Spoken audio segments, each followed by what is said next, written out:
In today's video, we're going to be answering one of the biggest questions that is asked within the watch industry. What is the all-time best, the ultimate one watch collection watch that you can buy? All right, everybody, welcome back to the Chisholm Hunter channel. My name is Harrison, as always. And yesterday, I logged on to the Chisholm Hunter Watches family group chat, and I asked you guys a very simple question. If you were to wear one watch, only one watch, for the rest of your life, what would that watch be? Because ultimately, one watch for the rest of your life would be your one watch collection. What we're going to do today is start from number 12 on the list and work our way all the way up to third, second, and first. And what are we going to call this video? Let's call it the one watch to rule them all.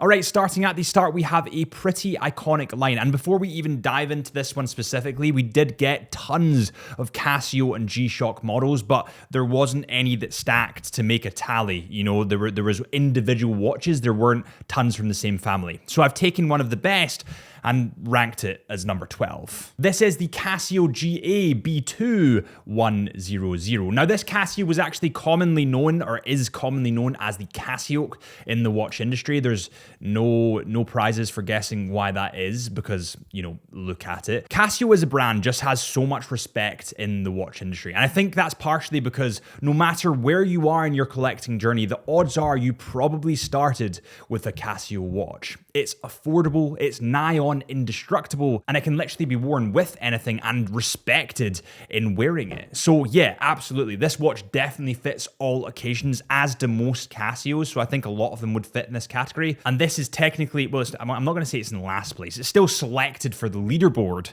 but it's in 12th. Coming in at number 11 on the list, we have Longines, and there was tons of different models thrown into the DMs. We had the Longines Hydra Conquest, the Longines Hydra Conquest GMT, the Longines Legend Diver, the Longines Zulu Time, but there was one that came out on top. So the Longines Hydra Conquest GMT was released last year from Longines, and it made a huge boom in the industry, and it's no wonder why. It looks like a very affordable Submariner, apart from it's got sparks that Rolex would never do to their watches, like those different colors that you can see. I mean, literally, you've got a choice between a black, blue, brown, or green dial. You've got bracelets, rubbers, and NATOs to choose between, and also two different sizes, being 43 or 41. It's water resistant to 300 meters, so it is literally a diving watch. And remember, it does have GMT functionality, so you can wear it while traveling and it will tell 2 time zones at the one time, which is pretty perfect for a, you know, one watch collection watch. It can do a lot more than the standard. And remember, you can get this on the bracelet, NATO, or rubber, but with the bracelet on this watch, it comes in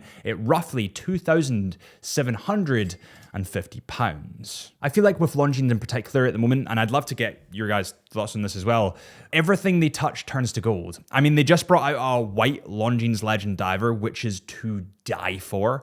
And then they brought out, you know, the Longines Conquest models, the Longines Hydra Conquest GMT. There's just so much that they've brought out that just, it's amazing. Everything they touch now is just banging. And the answer is 100% yes. I definitely agree. This is a beautiful one watch collection watch. It can be dressed up. You can dress it down with a NATO strap. It can do anything. It can go anywhere, literally. I mean, it can go to 300 meters underwater, which is insane. So yeah, banging. At number 10, we have an interesting one. Grand Seiko got brought up a lot, like a lot.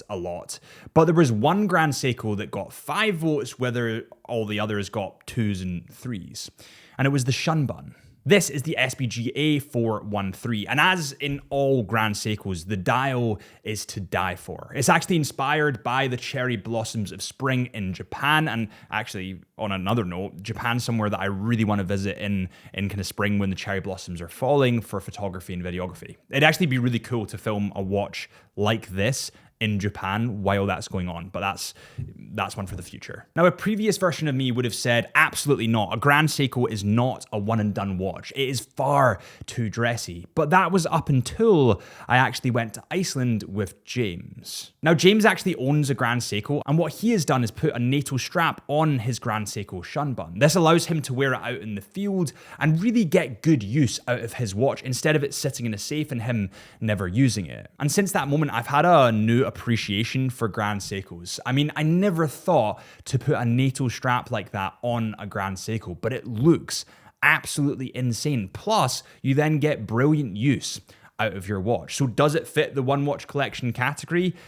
Technically, to me, now at least, absolutely. Oh, by the way, it comes in at £6,300. All right, next up, and I suppose it was going to happen at one point, we get to Rolex, which was inevitably going to happen, and we got to the Rolex Datejust. Now, there was simply so many different variations of the Rolex Datejust thrown at us that I've just kind of collated them all, and I'll go over them as a whole, because there's just so many different variations. All right, so with the Rolex Datejust models, you can go for a 31, a 36, or a 41 millimeter. There's absolutely tons of dial variations, color variations, metal variations to choose between, but my personal favorite, if I had to say, would be the 36. The Rolex Datejust was actually introduced to celebrate Rolex's 40th anniversary in 1945. And since then, because of its kind of timeless appeal, it's quite simplistic.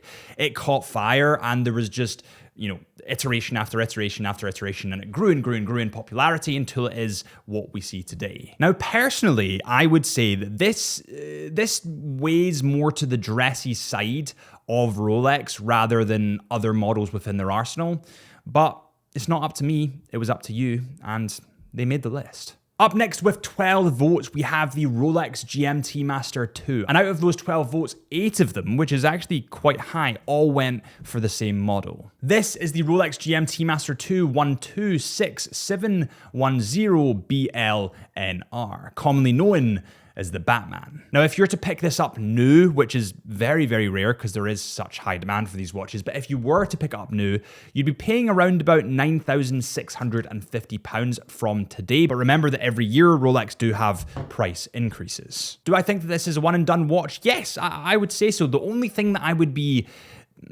be nervous about, and this is, I hate that I even need to mention this, but London nowadays in the UK, the crime amongst watches is really crazy, guys. It really, really is. And I would be kind of nervous about wearing this out. So if you do live in London, if you do live in England, or you're traveling to England, please be really, really careful, guys. It's something that I don't want to happen to anybody, but unfortunately within this industry, it does happen. So just be very, very careful. Next up, we had IWC, and there was, again, tons of IWCs thrown into the mix. There was engineers, big pilots. I believe there was an aqua timer somewhere, but there was one that stood out with 14 votes, whereas the others had 2s and 3s. And it was this, the IWC Mark XX or Mark 20. I feel like the IWC Mark 20 was very much the more wearable version of the Big Pilot. The Big Pilot had the history. It had the huge onion crown. It had the glass that was secured against displacement by a drop in cabin pressure. It had all that kind of stuff.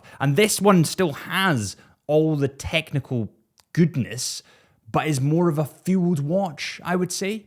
So it's more wearable, thus, in the fields for everyday wear. I feel like the Big Pilot is maybe just that little bit too big. The IWC Mark 20, let's say you're going with the black dial 40 millimeters, comes in £5,500 on the bracelet. With that said, as an everyday wearer, as I would normally suggest, I would suggest a NATO, or a rubber. Can you put a rubber on this? I don't think you can. Probably a NATO. Next on the list is definitely an interesting one, and it's an interesting one for a couple of reasons. One is they've just released 2 brand new overseas models, one in Burgundy, which is insane. But the next point is that AP and Patek didn't, they were mentioned, of course, but they didn't make this list. Whereas Vacheron, in my opinion, that sits at the top of the Holy Trinity, did. The model that came up most out of the votes, let's just check here. So out of 16 votes, 15 of them were overseas models and 9 of them were 3-hand models. Now, if you were to get this new, I think from the top of my head, but we'll put the exact numbers on the screen, you're paying around about £26,000. And for me, I couldn't wear something like that every day. I really, really couldn't. I would love to, don't get me wrong. If I had all the money in the world, I would absolutely love to. And actually, I think out of Vacheron's arsenal, it definitely fits the one watch collection watch much more than any of the others. You can change that bracelet out really, really quickly for a rubber strap, and it does fit the overseas companion kind of theme. But personally, I'd really struggle to put that value on my wrist every single day and watch it getting damaged and scratched and not be just really upset with myself. All right, Tudor. Tudor is an interesting one because there's so many Tudors to choose between. And within this list, actually, we got the Black Bay 58, the Black Bay 54, the Black Bay Heritage, the Black Bay Pro. We had the Tudor Ranger. We had another couple of, I need to get my eyes checked, man. But we had another couple. But out of that entire plethora of Tudors that was suggested, we had 18 votes solely on the Black Bay 58. There was actually a new Black Bay 58 that was released this year. It was the Black Bay 58 Burgundy, and I love that watch. In fact, the photos online do not do it justice at all. They literally don't. It is unbelievable. But everybody seemed to gravitate, at least when they were messaging, to the black dial. The Black Bay 58, to me, it encapsulates an everyday wear watch. A watch that can be worn with anything to anything.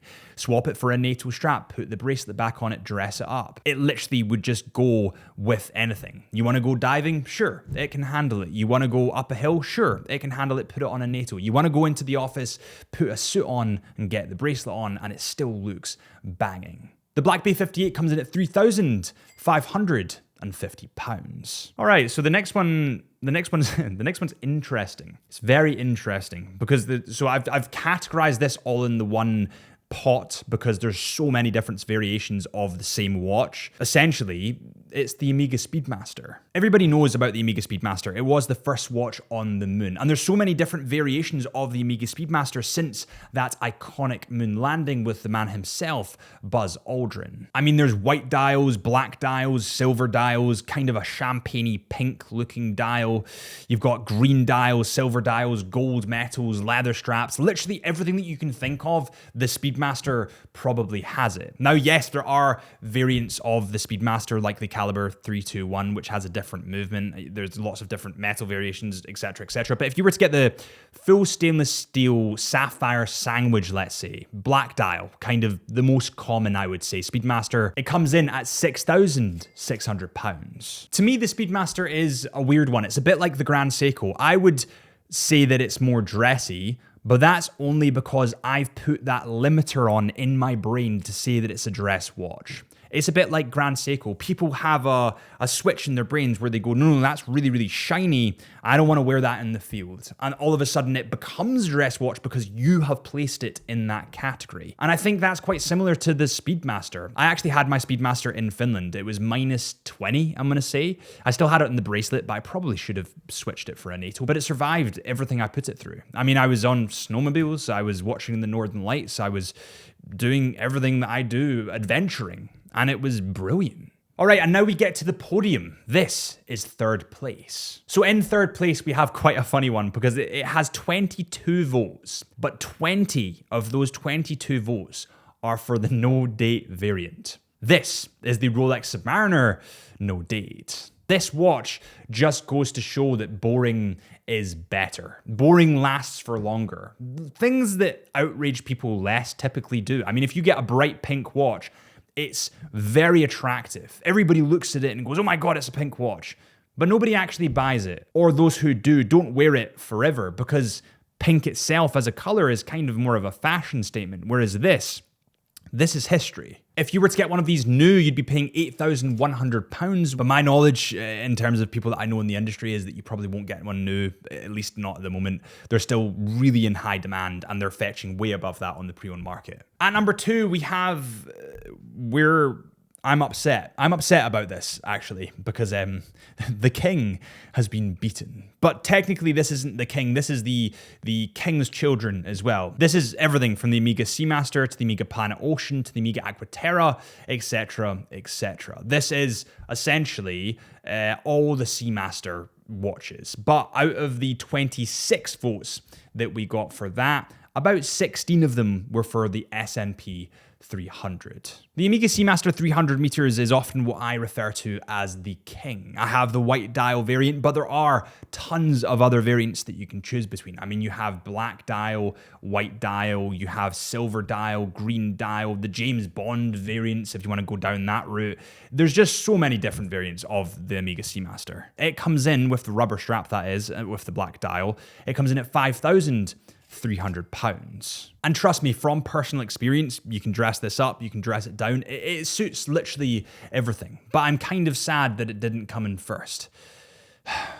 And now we get to first place. In first place with 28 votes, that was 2 more ahead of the Omega Seamaster, which is really frustrating, is the Rolex Explorer. Now there was 20 votes for the Explorer 2 and 8 votes for the Explorer 1. So let's talk about the Explorer 2. The Rolex Explorer 2 is honestly one of the best options for a one watch collection watch. And that's kind of painful to say. It's tough, reliable, and built to handle pretty much anything you throw at it. It's got the GMT functionality, so you can wear it overseas, you can wear it in the office with a bracelet, or you could switch it for a NATO strap or a rubber strap, which is actually quite cool, and it becomes more of a versatile everyday wearer. It's low-key comparison to some other models in Rolex's arsenal, and it's just solid all round. I don't know what else to say about it. If you were to get this new, it comes in at £8,550. Let me know what you guys thought of the leaderboard, especially of the 3rd, 2nd, and 1st place. I'm really upset that the Seamaster didn't win this one, actually. Thank you guys so much for watching. If you have enjoyed, please hit that subscribe button or follow our Instagram at Chisholm Hunter Watches or my Instagram at HB Lifelens or the podcast, the Into the Mind podcast. And I'll see you guys real soon.